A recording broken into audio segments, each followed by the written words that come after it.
زمونږ ډېر ښه خلک داسې دي چې هغه د خپلو شکلونو نه دا مطمئنه نه دي، خوشحاله نه دي، د هغې شکلونو نه کوم چې الله جل شانه د هغې تخلیق کړی دی، الله جل شانه موږ او تاسو سره کړي دي. تاسو به ګورئ د یو څو ورځو نه په فیسبوک باندې دغه یو آپشن راغلی دی چې هغې باندې کلیک کړي، نو خپل ستا چې کوم پروفایل پکچر دی یا ستا خپل کوم تصویر دی هغه یو بل څیز ته کنورټ کړي، یو چینجز پکې راولي. نو دومره په تیزۍ سره خلک په هغې کې لګیا دي او د خپل تصویرونه چینج کوي او د خپل شکلونه چینج کوي چې حیران به شي ورته.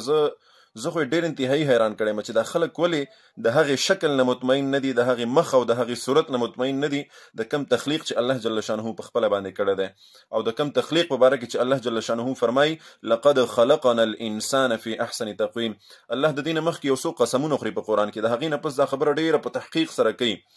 او ډېر په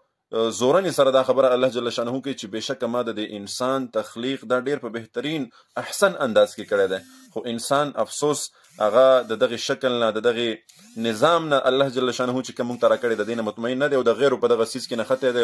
یو آپشن راغلی دی او لګیا دي پکې خلک پکې خپل شکلونه شیر کوي،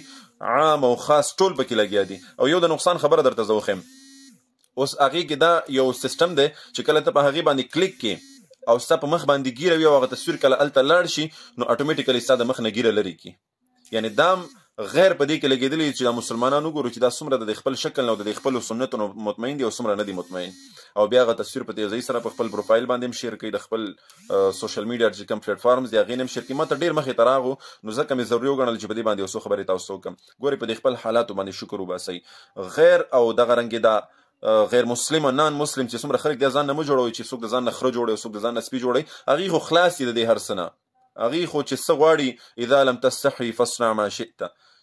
هر کله چې د یو سړي نه حیا لاړه رسول الله مبارک فرمایي چې بیا څه غواړي هغه زړی چې څه غواړي هغه دې وکړي، بس هغه آزاد دی. نو غیر خو راغلي د همدې دپاره د دنیا سجن المؤمن و جنت الکافر، جنت دی د هغې چې څه غواړي هغه به کوي. نو کم از کم مونږ تاسو خو مسلمانان یو، ځان ته مسلمانان وایو، الله جل شانه ښایسته راته صورت راکړی، ښایسته چهره یې راکړې، الله په ټولو انسانانو کې مونږ تاسو یو خاص عزت را نصیب کړی دی. نو مونږ تاسو په کار دی چې د دغې خبرو خیال وساتو او د دغه څیزونو نه راوځو، د دغه څیزونه ځان وساتو. کم